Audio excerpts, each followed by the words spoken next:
Hi hello welcome back to my YouTube channel. ಇವತ್ತು ಹೊರಗಡೆ ಹೋಗ್ತಾ ಇದೀವಿ, ಟ್ರಿಪ್ ಹೋಗ್ತಾ ಇದೀವಿ. ಎಲ್ಲಿಗೆ ಅಂತ ನಮ್ಮ ಅಮ್ಮ ಹೇಳ್ತಾರೆ, ಕೇಳಿಸ್ಕೊಳ್ಳಿ. ಎಲ್ಲಿಗೆ ಹೋಗ್ತಿದ್ಯಮ್ಮ?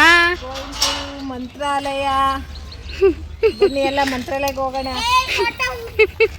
ಹೌದು, ಮಂತ್ರಾಲಯಕ್ಕೆ ಹೋಗ್ತಾ ಇದ್ದೀವಿ. ನನಗಂತೂ ತುಂಬಾ ಖುಷಿ ಆಗಿಬಿಟ್ಟಿದೆ. ಯಾಕಂದರೆ ನಮ್ಮ ಮನೇಲಿ ಎಷ್ಟು ಸರಿ ಕೇಳಿದ್ರು ಮಂತ್ರಾಲಯಕ್ಕೆ ಹೋಗೋಣ ಅಂತ ಹೇಳಿಬಿಟ್ಟು 1 ಇಯರಿಂದ ಕೇಳ್ತಾ ಇರೋದು. ಹಾಗಾಗಿ ಕೇಳಿ ಕೇಳಿ ಸಾಕಾಗ್ಬಿಟ್ಟಿತ್ತು. ಬಿಡು, ಕರ್ಕೊಂಡು ಹೋದಾಗ ಹೋಗೋಣ ಅಂತ ಅಂದ್ಕೊಂಡು ಸುಮ್ಮನೆ ಆಗಿಬಿಟ್ಟಿದೆ. ಇದಕ್ಕಿದ್ದಂಗೆ ಕ್ರಿಸ್ಮಸ್ ಹಾಲಿಡೇಸ್ 4 ಡೇಸ್ ಕೊಟ್ಟಿದ್ದಕ್ಕೆ ನಡಿ ಹೋಗೋಣ ಮಂತ್ರಾಲಯಕ್ಕೆ ಅಂತ ಹೇಳಿಬಿಟ್ಟು ರೆಡಿ ಆಗೋದಕ್ಕೆ ಹೇಳಿದ್ರು. ಈ ನೈಟೇ ಅಮ್ಮ ಮನೆಗೆ ಬಂದು ಅಲ್ಲಿ ಎಲ್ಲ ರೆಡಿ ಆಗಿಬಿಟ್ಟು ನಾವು ಕೂಡ ಹೊರಟಿ ಇನ್ನು ಅತ್ತೆ ಮನೆಗೆ ಹೋಗಿಬಿಟ್ಟು ಅಲ್ಲಿ ಕೂಡ ನಮ್ಮ ಅತ್ತೆ ಹೋಗೋಷ್ಟೊತ್ತಿಗೆ ರೆಡಿ ಆಗಿದ್ರು. ನಾಗರು ಎಲ್ಲ ಮಾಡಿಕೊಂಡು ಅವತ್ತು ಷಷ್ಠಿ ಇದ್ದಿದ್ದ ಕಾರಣ ನಾವೆಲ್ಲ ಪೂಜೆ ಎಲ್ಲ ಮಾಡಿಕೊಂಡು ಹೊರಟ್ವಿ. ಇನ್ನು ಅತ್ತೆನ ಪಿಕ್ ಮಾಡಿಕೊಂಡು ನಾವು ಫಸ್ಟ್ ಪ್ಲೇಸಿಗೆ ಬಂದಿದ್ವಿ ಪುಟ್ಪರ್ತಿಗೆ ಬರಬೇಕಂತ ತುಂಬ ದಿವಸದಿಂದ ಆಸೆ ಆಗಿತ್ತು. ಇದು 2ನೇ ಸತಿ ಬರ್ತಿರೋದು. ಆದರೆ ಈ ಸರಿನೂ ನಮ್ಗೆ ದರ್ಶನ ಆಗಿಲ್ಲ. ನೋಡಿ ಮುಂದೆ ಹೇಗಾಗುತ್ತೆ ಅಂತ ಹೇಳಿಬಿಟ್ಟು ಇವಾಗ ಪುಟ್ಪರ್ತಿಗೆ ಬಂದಿದ್ದೀವಿ. ಇನ್ನೇನು ಹೋಗ್ತಾ ಆಂದವೇ ಏನೇನು ಸಿಗುತ್ತೋ ಕವರ್ ನೋಡ್ಕೊಂಡು ಹೋಗೋಣ. ಯಾವಾಗೂ ಬರೋದಕ್ಕೆ ಆಗಲ್ಲ ಅಂತ ಹೇಳ್ಬಿಟ್ಟು ಹಾಗೆ ನೋಡ್ಕೊಂಡು ಹೋಗೋಣ ಅಂತ ಹೋಗ್ತಾ ಇದ್ದೀವಿ.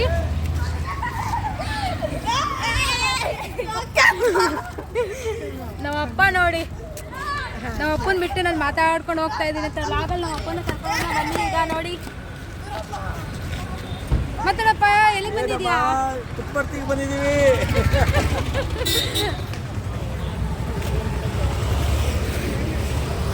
ಬನ್ನಿ, ನಿಮಗೂ ತೋರಿಸ್ತೀನಿ ಪುಟ್ಪರ್ತಿ ಹೇಗಿದೆ ಅಂತ. ಎಲ್ಲ ನೋಡಿರ್ತೀರ, ನಾವು ಬಂದಾಗೂ ನೋಡಿ ಹೇಗಿದೆ ಅಂತ ಹೇಳಿಬಿಟ್ಟು. ಹತ್ರ ಇದೆಯಲ್ಲ, ಈ ಸರಿ ಆದರೂ ದರ್ಶನ ಮಾಡ್ಕೊಳೋಣ ಸಾಯಿಬಾಬಾ ಅವ್ರದ್ದು ಅಂತ ಅಂದ್ಕೊಂಡು ಹೋಗ್ತಾಯಿದ್ವಿ. ಸಾಯಿನಾಥ ಅವ್ರದ್ದು ದರ್ಶನ ಮಾಡ್ಕೋಬೇಕು ಈ ಸರಿ ಅದು ಅಂತ ಬಂದ್ವಿ. ಆದರೆ ಅದು ಕೂಡ ಆಗಿಲ್ಲ. ಸುಮ್ಮನೆ ಓಡಾಡಿಕೊಂಡು ಯಾವ ಥರ ಕ್ರಿಸ್ಮಸ್ ಸೆಲೆಬ್ರೇಷನ್ ತುಂಬ ಚೆನ್ನಾಗಿ ಮಾಡಿದಾರಂತೆ. ಕ್ರಿಸ್ಮಸ್ ಸೆಲೆಬ್ರೇಷನ್ನು ಅದು ಸಾಯಂಕಾಲ ಇರೋದು. ಕ್ರಿಸ್ಮಸ್ ಸೆಲೆಬ್ರೇಷನ್ದು ಭಜನೆ ಎಲ್ಲ ಇರುತ್ತೆ, ಸೆಲೆಬ್ರೇಟ್ ಮಾಡ್ತಾರೆ, ಲೈಟ್ಸ್ ಎಲ್ಲ ಆನ್ ಆಗುತ್ತೆ. ಪುಟ್ಪರ್ತಿಯಲ್ಲಿ ತುಂಬ ಚೆನ್ನಾಗಿರುತ್ತೆ ಅಂತಲೇ ಹೇಳ್ಬೋದು. ನಾವು ಸಾಯಂಕಾಲ ಹೋಗಿದ್ದೆ ಚೆನ್ನಾಗಿರ್ತಿತ್ತು. ಇನ್ನು ನಮ್ಮ ಅತ್ತೆ ಸಾಯಂಕಾಲದವ್ರಿಗೆ ಇದ್ಬಿಟ್ಟು ಹೋಗೋಣ ಅಂತ ಹೇಳಿದ್ರು. ಆದರೆ ಮಂತ್ರಾಲಯಕ್ಕೆ ಹೋಗೋದು ಲೇಟ್ ಆಗುತ್ತೆ, ತುಂಬ ಲೇಟಾಗಿ ಹೋಗಬೇಕಾಗುತ್ತೆ ಅಂತ ಹೇಳಿಬಿಟ್ಟು ನಾವು ಇರಲಿಲ್ಲ, ಬೇಗನೆ ಹೊರಟು ಇನ್ನು ಹೋಗ್ತಾ ಎಂಟ್ರೆನ್ಸಲ್ಲೇ ಪುಟ್ಪರ್ತಿಯಲ್ಲಿ ಸಾಯಿನಾಥ ಅವ್ರದ್ದು ಫೋಟೋ ಇಟ್ಟಿದ್ದಾರೆ. ಇನ್ನು ಕ್ರಿಸ್ಮಸ್ ಸೆಲೆಬ್ರೇಷನ್ ಇತ್ತಲ್ಲ, ಹಾಗಾಗಿ ಎಲ್ಲ ಕಡೆ ಟ್ರೀಸ್ ಸಿಕ್ಕಿದ್ದಾರೆ. ತುಂಬ ಅಂದರೆ ತುಂಬ ಚೆನ್ನಾಗಿತ್ತು. ಇನ್ನು ಹೋಗ್ತಾನೆ ನಾವು ಕೇಳಬೇಕಾ ಹೆಣ್ಮಕ್ಳು ಇನ್ನು ಫೋಟೋಸ್ ಎಲ್ಲ ತಗೊತಾ ಇದ್ವಿ. ಆ ಗೊಂಬೆನೂ ಬಿಡ್ತಾ ಇರಲಿಲ್ಲ. ಆ ಗೊಂಬೆ ಪಕ್ಕ ಮನೆ ಕುತ್ಕೊಂಡು ನಿಂತ್ಕೊಂಡೆಲ್ಲ ಫೋಟೋಸ್ ಎಲ್ಲ ತಗೊತಾ ಇದ್ವಿ. ತುಂಬ ಚೆನ್ನಾಗಿತ್ತು. ಪುಟ್ಪರ್ತಿಯಲ್ಲಿ ಭಜನೆ ಆಗೋಂಥ ಪ್ಲೇಸ್ ಅಂತೂ ವೀಡಿಯೋಸನ್ನು ಅಲೋ ಮಾಡ್ತಾ ಇರಲಿಲ್ಲ. ಹೊರಗಡೆಯಿಂದನೂ ವೀಡಿಯೋಸ್ ತಕ್ಕೊಳಂಗಿರಲಿಲ್ಲ.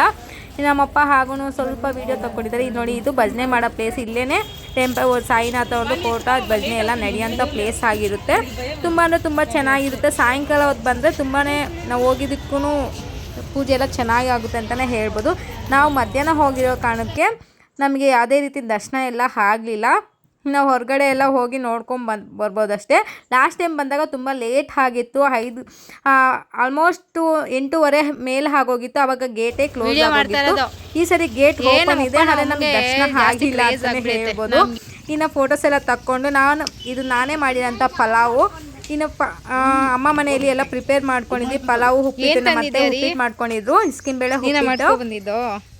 ಇನ್ನು ಇಡ್ಲಿ ಸಾಂಬಾರ್ ಎಲ್ಲ ಮಾಡ್ಕೊಂಡಿದ್ವಿ ಬೆಳಗ್ಗೆನೆ. ಇನ್ನು ಹೋಗ್ತಾ ಎಲ್ಲಿ ಹೋಟೆಲಲ್ಲಿ ತಿನ್ನೋದಕ್ಕಾಗಲ್ಲ ಅಂತ ಹೇಳಿಬಿಟ್ಟು ಈ ಥರ ಮಾಡ್ಕೊಳ್ಳೋದ್ರಿಂದ ಮಕ್ಕಳು ಹೊಟ್ಟೆ ತುಂಬ ತಿಂತಾರೆ ಅಂತ ಹೇಳ್ಬೋದು. ಈ ಹೋಟ್ಲಲ್ಲೆಲ್ಲ ಟೇಸ್ಟ್ ಇರೋದಿಲ್ಲ. ಹಾಗಾಗಿ ಇನ್ನು 3 ದಿವಸನೂ ನಾವು ಹೋಟ್ಲಲ್ಲೇ ತಿನ್ನಬೇಕಾಗುತ್ತೆ. ಇನ್ನು ಮಧ್ಯಾಹ್ನ ಊಟಕ್ಕಾದ್ರೂ ಮನೇಲಿ ಪ್ರಿಪೇರ್ ಮಾಡ್ಕೋಬೋದಲ್ಲ ಅಂತ ಹೇಳಿಬಿಟ್ಟು ಪಲಾವ್ ಮಾಡಿದ್ದೆ. ನೋಡಿ, ಪಲಾವ್ ಇದು ನಮ್ಮ ಅತ್ತೆ ಮಾಡಿರೋಂಥ ಇಸ್ಕಿಂಬೇಳೆ ಉಪ್ಪಿಟ್ಟು ಆಗಿರುತ್ತೆ. ಇನ್ನು ಮೊಸರು ಬಜ್ಜಿ ಎಲ್ಲ ಮಾಡಿಕೊಂಡು ಇನ್ನು ಅಲ್ಲೇ ಸ್ವಲ್ಪ ತಿಂದ್ಬಿಟ್ಟು ನೆಕ್ಸ್ಟು ಹೋಗಿದ್ದು ನಮ್ಮ ಮಂತ್ರಾಲಯಕ್ಕೆ. ಕೊನೆಗೂ ರಾಯರ ಹತ್ರ ನಾನು ರೀಚ್ ಆದೆ ಅಂತಲೇ ಹೇಳ್ಬೋದು. ಇನ್ನು ನಾನು ಫಸ್ಟ್ ಟೈಮ್ ಅಲ್ವಾ ಹೋಗಿದ್ದು. ರಾಯರನ್ನ ನೋಡ್ತಾನೆ ಜನಗಳನ್ನ ನಂಗೆ ಶಾಕ್ ಆಗೋಯ್ತು. ಇಷ್ಟು ಭಕ್ತಾದಿಗಳು ಎಲ್ಲಿಂದ ಬಂದ್ರಪ್ಪ ಅಂತ ಅನ್ನಿಸ್ಬಿಟ್ಟು. ಎಷ್ಟು ಜನ, ಅದು ಅಂತೂ ಇವಾಗ ಕ್ರಿಸ್ಮಸ್ ಹಾಲಿಡೇಸ್ ಇದ್ದಿದ್ದ ಕಾರಣ ತುಂಬಾ ತುಂಬ ಜನ ಇದ್ದರು. ಇನ್ನು ಬೆಳಗ್ಗೆ ಅಂತಲೂ ಹೇಳೋದಕ್ಕೆ ಆಗೋದಿಲ್ಲ. ಇನ್ನೊಂದೇನು ಅಂದರೆ, ನಾವು ಮಂತ್ರಾಲಯಕ್ಕೆ ಹೋಗ್ಬೇಕಾದ್ರೆ ಎಲ್ಲರೂ ಕೂಡ ಮಾಡುವಂಥ ಮಿಸ್ಟೇಕ್ ಆಗಿರುತ್ತೆ. ಕೆಲವರು ಮಾಡ್ತಾರೆ. ನಾನು ಫಸ್ಟ್ ಟೈಮ್ ಹೋಗಿರೋ ಕಾರಣಕ್ಕೆ ನನಗೇನು ಇನ್ಫಾರ್ಮೇಷನ್ ಇಲ್ಲ, ಏನೂ ಇರಲಿಲ್ಲ. ನಾನೇನು ಸರ್ಚ್ ಕೂಡ ಮಾಡಲಿಲ್ಲ. ಡೈರೆಕ್ಟ್ ಹೋಗಬೇಕು ಅಷ್ಟೇ ಅಂತ ಹೇಳಿಬಿಟ್ಟು ಡೈರೆಕ್ಟ್ ನಮ್ಮ ಮಂತ್ರಾಲಯಕ್ಕೆ ಬಂದುಬಿಟ್ವಿ. ಮಂತ್ರಾಲಯಕ್ಕೆ ಹೋಗೋಕ್ಕಿಂತ ಮುಂಚೆನೇ ನಾವು ಒಂದು 2 ಕಿಲೋಮೀಟರ್ಸ್ ಬ್ಯಾಕೆ ನಾವು ರೂಮ್ ಬುಕ್ ಮಾಡ್ಕೊಂಡ್ರೆ ಕಮ್ಮಿಗೆ ಸಿಗ್ತಾಯಿತ್ತು ಅಂತಲೇ ಹೇಳ್ಬೋದು. ನಮಗೆ ಯಾವುದೇ ರೀತಿ ರೂಮ್ ಸಿಗೋದು ನನ್ನ ಆಸೆ ಅಂತೆ ನಾನು ದೇವರ ಸನ್ನಿಧಿಯಲ್ಲೇ ಮಲ್ಕೊಂಡಿದ್ದೀನಿ. ಒಂದು ದಿನ ನೈಟ್ ಫುಲ್ಲು ನಾನು ದೇವರ ಸನ್ನಿಧಿಯಲ್ಲಿ ಮಲ್ಗೋಕ್ಕೆ ಅವಕಾಶ ಸಿಕ್ತು ಅಂತಲೇ ಹೇಳ್ಬೋದು. ನನಗೆ ತುಂಬ ಖುಷಿ ಆಯಿತು. ನಾನು ಕಾರಲ್ಲಿ ಬರ್ತಾನೆ ಹೇಳ್ತಿದ್ದೆ, ನಮ್ಮಮ್ಮ ಲಾಸ್ಟ್ ಟೈಮ್ 15 ಡೇಸ್ ಬ್ಯಾಕ್ ಬಂದಿದ್ದು, ಅವರು ದೇವಸ್ಥಾನದಲ್ಲೇ ಎಷ್ಟೊಂದು ಜನ ಮಲಗಿರ್ತಾರೆ ಅಂತ ಹೇಳಿಬಿಟ್ರು. ನನಗೆ ತುಂಬ ದಿನದಿಂದ ಆಸೆ ಇತ್ತು ದೇವರ ಸನ್ನಿಧಿಯಲ್ಲೇ ಒಂದು ನೈಟ್ ನಿದ್ದೆ ಮಾಡಬೇಕು ರಾಯರ ಸನ್ನಿಧಿಯಲ್ಲಿ ಅಂತ ಇತ್ತು. ಅದೇ ನಾನು ಅಲ್ಲಿಂದು ವಾತಾವರಣ ಹೇಗಿದೆ ಅಂತ ಏನೂ ಗೊತ್ತಿರಲಿಲ್ವಲ್ಲ, ಹಾಗಾಗಿ ಏನಪ್ಪ ಮಾಡೋದು ಅಂತ ಅಂದ್ಕೊಂಡಿದ್ದೆ. ಇನ್ನು ನಮ್ಮ ಮನೆಯವ್ರಿಗೆ ಹೇಳಿದೆ, ನಾನು ದೇವರ ಅಲ್ಲೇ ಸನ್ನಿಧಿಯಲ್ಲಿ ಮಲ್ಕೊಂಡ್ರೆ ಆಯಿತು ಬಿಡು ಅಂತ ಹೇಳಿಬಿಟ್ಟು, ನನ್ನ ಆಸೆ ಅಂತ ಅವರು ಅಲ್ಲೇ ಮಲ್ಗೋಕ್ಕೆಲ್ಲ ಅಲ್ಲೇ ಮಲ್ಕೊಂಡ್ವಿ. ಇನ್ನು ರೂಮ್ ಬೇಕು ಅನ್ನೋರು 2 ಕಿಲೋಮೀಟರ್ಸ್ ಬ್ಯಾಕೇ ನೀವು ಬುಕ್ ಮಾಡ್ಕೊಳ್ಳಿ. ಯಾಕಂದರೆ ಅಲ್ಲಿ ಮಂತ್ರಾಲಯದಲ್ಲಿ ರೂಮ್ ಸ್ಟೇ ಆಲ್ಮೋಸ್ಟ್ ನಾವು ಕೇಳಿದ್ವಿ, ಹಾಗಾಗಿ ಹೇಳ್ತಾ ಇದ್ದೀನಿ. ಒಂದು ರೂಮ್ ಬುಕ್ ಮಾಡೋದಕ್ಕೆ 10,000, 5,000, 6, 7, 8 ಈ ಥರ ಕೇಳ್ತಾ ಇದ್ದಾರೆ. ಒಂದು 15,000 ಕೂಡ ಹೇಳಿದ್ರು. 1 ಮಂತ್ ರೆಂಟ್ ಅಂತಲೇ ಹೇಳ್ಬೋದು ಬೆಂಗಳೂರಲ್ಲಿ.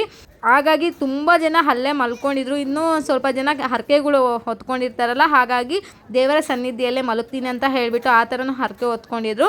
ಹಾಗಾಗಿ ಒಬ್ಬೊಬ್ಬರು ಒಂದೊಂದು ಥರ ಅಂದ್ಕೊಂಡಿರ್ತಾರಲ್ಲ.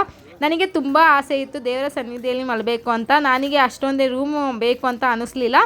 ಇನ್ನು 1 ಮಂತ್ ರೆಂಟ್ ಕಟ್ಟಿ ಒಂದು ನೈಟ್ಗೆ 4 hours 5 hours ನಿದ್ದೆ ಮಾಡೋಕ್ಕೋಸ್ಕರ ಯಾಕಪ್ಪ ಅಷ್ಟು ದುಡ್ಡು ಕೊಡೋದು ಅಂತ ಹೇಳಿಬಿಟ್ಟು ನಾವು ಕೂಡ ಅಲ್ಲೇ ಮಲ್ಕೊಂಡು ದೇವರ ರಾಯರ ಪಾದದ ಅಡಿ ಮಲಗಿದ್ದೀನಿ ಅನ್ನೋ ಫೀಲ್ ಬಂತು. ತುಂಬ ಅಂದರೆ ತುಂಬಾ ಖುಷಿ ಆಯಿತು. ರಾಯರ ಸನ್ನಿಧಿಯಲ್ಲಿ ಮಲಗೋದಕ್ಕೆ ತುಂಬಾ ಪುಣ್ಯ ಮಾಡಿರಬೇಕು ಅಂತಲೇ ಹೇಳ್ಬೋದು. ಇನ್ನೊಂದೇನೆಂದರೆ ರೂಮ್ ಸ್ಟೇ ಮಾಡೋದಕ್ಕಿಂತ ಈ ಥರ ಮಲಗೋದಿದೆಲ್ಲ ಇದರಲ್ಲಿ ತುಂಬಾ ಸುಖ ಅಂತಲೇ ಹೇಳ್ಬೋದು. ನನಗಿಷ್ಟು ನಾನು ನೈಟೆಲ್ಲ ನಿದ್ದೆನೇ ಮಾಡಿಲ್ಲ. ಫುಲ್ ದೇವಸ್ಥಾನ ಎಲ್ಲ ರೌಂಡ್ ಹಾಕ್ಕೊಂಡಿದ್ವಿ ನಾನು ನಮ್ಮಪ್ಪ ಬಂದು. ಯಾಕಂದರೆ ಯಾವಾಗೋ ಒಂದು ಸರಿ ಬರ್ತೀವಲ್ವ, ಈ ಥರ ಒಳ್ಳೆ ಒಂದು ಮೂಮೆಂಟ್ ಅಂತಲೇ ಹೇಳ್ಬೋದು, ಮೆಮೊರಿಯಬಲ್ ಅಂತಲೇ ಹೇಳ್ಬೋದು. ಎಷ್ಟು ಜನ ಎಷ್ಟು ಭಕ್ತಾದಿಗಳು ರಾಯರಿಗೆ ಅಂತಲೇ ಹೇಳ್ಬೋದು. ರಾಯರು ಇರೋದಕ್ಕೇ ಇಷ್ಟು ಭಕ್ತಾದಿಗಳು ಬಂದು ರಾಯರನ್ನ ಪೂಜೆ ಮಾಡಿಕೊಂಡು ಹೋಗ್ತಾ ಇರೋದು. ರಾಯರನ್ನ ಮನದಲ್ಲಿ ನೆನೆಸ್ಕೊಂಡ್ರೆ ಸಾಕು, ನಮ್ಮ ಕಷ್ಟ ಎಲ್ಲ ಪರಿಹಾರ ಆಗುತ್ತೆ ಅನ್ನೋದು ಒಂದು ನಿಜ ಅಂತಲೇ ಹೇಳ್ಬೋದು.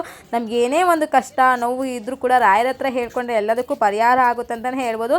ಅದಕ್ಕೆ ಇಷ್ಟು ಜನ ಭಕ್ತಾದಿಗಳು ಎಲ್ಲೆಲ್ಲಿಂದನೋ ಬಂದು ರಾಯರನ್ನ ನೋಡಬೇಕು, ಮಠಕ್ಕೆ ಹೋಗಬೇಕು ಅಂತ ಬರೋದು ಮಂತ್ರಾಲಯಕ್ಕೆ ಅಂತಲೇ ಹೇಳ್ಬೋದು.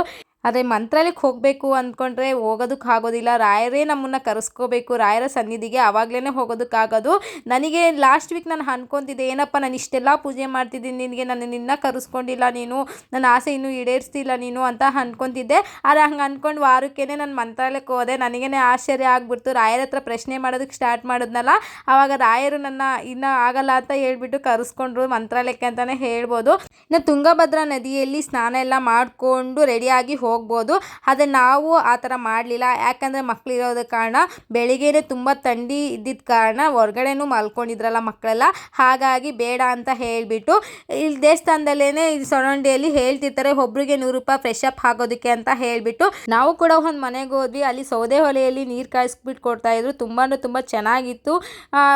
ಒಂದು ಫ್ಯಾಮಿಲಿ ಕಂಪ್ಲೀಟ್ ಆದಮೇಲೆ ಇನ್ನೊಂದು ಫ್ಯಾಮಿಲಿಗೆ ಕರೆಸೋದವರು. ತುಂಬ ಚೆನ್ನಾಗಿತ್ತು, ಹೈಜಿನಿಕ್ ಆಗಿ ಇತ್ತು, ಕ್ಲೀನಾಗಿ ಇತ್ತು. ಇನ್ನೊಂದೇನೆಂದರೆ ಇದು ನೀರು ಕಾಯಿಸೋದ್ರಿಂದನೇ ತುಂಬಾ ಬಿಸ್ನೆಸ್ ಮಾಡ್ಕೊಬಿಟ್ಟಿದ್ದಾರೆ ಅಂತಲೇ ಹೇಳ್ಬೋದು ಮಂತ್ರಾಲಯದಲ್ಲಿ. ಯಾಕಂದರೆ ಬೆಳಗಿನ ಜಾವ 3 ಗಂಟೆಯಿಂದನೇ ಕರೀತಾ ಇರ್ತಾರೆ ಫ್ರೆಶ್ ಅಪ್ ಆಗೋದಕ್ಕೆ. 100 ರೂಪಾಯಿ 150 ರೂಪಾಯಿ ಆ ಥರ ಅಥವಾ ಒಬ್ಬೊಬ್ಬರು ಒಂದೊಂದು ಆಫರ್ ಇಟ್ಕೊಂಡು ಹೇಳ್ತಾ ಇರ್ತಾರೆ, ಒಂದು ಫ್ಯಾಮಿಲಿಗೆ ಬಂದರೆ ಇಷ್ಟು ಅಂತ ಹೇಳಿಬಿಟ್ಟು. ತುಂಬ ಚೆನ್ನಾಗಿತ್ತು. ಆದರೆ ಇದೊಂದು ಬಿಸ್ನೆಸ್ ಚೆನ್ನಾಗಿದೆ ಅಂತಲೇ ಹೇಳ್ಬೋದು ನೀರು ಕಾಯಿಸೋದು. ಯಾಕಂದರೆ ದಿನಕ್ಕೆ ಅವರು 7 ರಿಂದ 9 ಸಾವಿರ ಪಕ್ಕ ದುಡಿತಾರೆ. ಅಜ್ಜಿ ಹೇಳ್ತಾ ಇದ್ರು, ನನಗೇನೆ ಶಾಕ್ ಆಗೋಯ್ತು. ಸಾಫ್ಟ್ವೇರ್ ಹಾರ್ಡ್ವೇರ್ ಇರೋರೇ ಇಷ್ಟು ದುಡಿತಾ ಇಲ್ವಲ್ಲಪ್ಪ, ಈ ನೀರು ಕಾಯಿಸೋದ್ರಿಂದ ಇಷ್ಟೊಂದು ದುಡಿಮೆ ಅಂತಲೇ ಹೇಳ್ಬೋದು. ಮಂತ್ರಾಲಯದಲ್ಲಿ ತುಂಬ ಬೆನಿಫಿಟ್ ಅಂತ ಜಾಸ್ತಿ ಅನ್ಬೋದು. ಯಾಕಂದರೆ ಇಷ್ಟು ಭಕ್ತಾದಿಗಳಿಗೆ ಇಷ್ಟು ಹೋಟೆಲ್ ಫೆಸಿಲಿಟೀಸ್ ಸಿಗ್ತಾ ಇಲ್ಲ ಎಷ್ಟೋ ಜನಕ್ಕೆ. ಈ ಥರ ಮನೆಗಳಲ್ಲಿ ಈ ಥರ ಮಾಡೋದಕ್ಕೆ ತುಂಬ ಜನಕ್ಕೆ ಅನುಕೂಲನೂ ಆಗ್ತಾ ಇದೆ, ಅವ್ರಿಗೂ ಬಿಸ್ನೆಸ್ ಆಗ್ತಾ ಇದೆ, ಅವ್ರಿಗೂ ಕೂಡ ಲೈಫ್ ನಡೆಯುತ್ತೆ ಈ ಥರ ಮಾಡೋದ್ರಿಂದ. ಇನ್ನು ಮಂತ್ರಾಲಯದಲ್ಲಿ ರೂಮ್ ಮಾಡಿಕೊಂಡು ನಾವು 9,000 10,000 ಎಲ್ಲ ಕೊಟ್ಟು ಸ್ಟೇ ಆಗೋದಕ್ಕೆ ತುಂಬ ಕಷ್ಟ ಆಗುತ್ತೆ ಅಂತಲೇ ಹೇಳ್ಬೋದು ತುಂಬ ಜನಕ್ಕೆ. ಹಾಗಾಗಿ ಇದು ಬೆಸ್ಟ್ ಆಪ್ಷನ್ ಅಂತಲೇ ಹೇಳ್ಬೋದು. ಮನೆಯಲ್ಲಿ ನೀರೆಲ್ಲ ಕಾಯಿಸ್ತಾ ಇರ್ತಾರೆ, ಹೋಗಿ ನಾವು ಅಲ್ಲಿ ಫ್ರೆಶ್ ಅಪ್ ಆಗಿ ದೇವಸ್ಥಾನಕ್ಕೆ ಬರ್ಬೋದು. ಇನ್ನು ತುಂಗಭದ್ರಾ ನದಿಯಲ್ಲಿ ಕೂಡ ಸ್ನಾನ ಎಲ್ಲ ಮಾಡಿಕೊಂಡು ಫ್ರೆಶ್ ಅಪ್ ಆಗಿ ನಾವು ದೇವಸ್ಥಾನಕ್ಕೆ ಬರ್ಬೋದು. ಇನ್ನು ನಾವು ದೇವಸ್ಥಾನದಲ್ಲಿ ಎಲ್ಲ ದರ್ಶನ ಮಾಡಿಕೊಂಡು ಹೊರಗಡೆ ಬಂದು ಶಾಪಿಂಗ್ ಮಾಡ್ಕೊತಾ ಇದ್ದೀನಿ.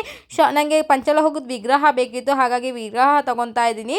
ನನ್ನ ಹತ್ರ ಫೋಟೋ ಮಾತ್ರನೇ ಇತ್ತು, ವಿಗ್ರಹ ಎಲ್ಲ ಇರಲಿಲ್ಲ. ಪಂಚಲೋಹದ ವಿಗ್ರಹ ತೊಗೋಬೇಕು ಅಂತ ತುಂಬ ದಿವಸದಿಂದ ಆಸೆ ಇತ್ತು ನನಗೆ. ಏಕಾದಶಿ ದಿವಸ ಅಭಿಷೇಕ ಮಾಡೋದಕ್ಕೆ ವಿಗ್ರಹ ಬೇಕು ಅಂತ ಅಂದ್ಕೊಂಡಿದ್ದೆ. ಆದರೆ ಈ ವಿಗ್ರಹ ನನ್ನ ಹತ್ರ ಇರಲಿಲ್ಲ, ಬೇರೆ ಕಡೆ ತೊಗೊಬೋದಿತ್ತು. ಆದರೆ ಮಂತ್ರಾಲಯದಲ್ಲೇ ತೊಗೋಬೇಕಂದ್ರೆ ತುಂಬ ದಿವಸದಿಂದ ಆಸೆ ಇತ್ತು, ಹಾಗಾಗಿ ತೊಗೊಂಡೆ.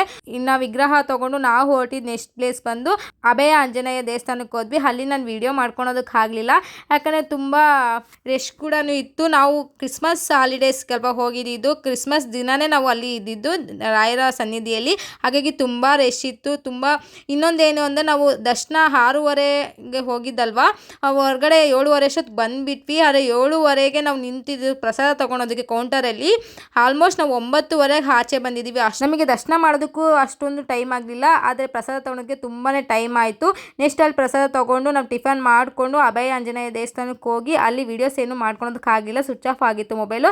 ಇನ್ನು ಪಂಚಮುಖಿ ಆಂಜನೇಯ ದೇವಸ್ಥಾನಕ್ಕೆ ಹೋಗಿ ಅಲ್ಲಿ ಕೈ ಮುಕ್ಕೊಂಡು ಇನ್ನು ಸ್ಪೆಷಲ್ ಕೌಂಟರ್ಗೆ ಹೋಗಿ ಬೇಗ ದರ್ಶನ ಮಾಡಿಕೊಂಡು ಹೊರಗಡೆ ಬಂದು ಇನ್ನು ಅಲ್ಲೇ ಇರುವಂತಹ ಲಕ್ಷ್ಮೀ ದೇವಸ್ಥಾನಕ್ಕೆ ಹೋಗಿ ಅಲ್ಲೂ ಕೂಡ ಕೈ ಮುಕ್ಕೊಂಡು ಬಂದು ಇನ್ನು ಮಂತ್ರಾಲಯದಿಂದ ನೆಕ್ಸ್ಟ್ ಪ್ಲೇಸಿಗೆ ಹೊರಟಿದ್ದು ನಾವು ಹಂಪೆಗೆ ಹೋಗ್ತಾ ಇದ್ದೀವಿ. ನೆಕ್ಸ್ಟು ಪಾರ್ಟ್ 2 ಅಲ್ಲಿ ವಿಡಿಯೋ ಅಪ್ಲೋಡ್ ಮಾಡ್ತೀನಿ. ಬಾಯ್ ಬಾಯ್.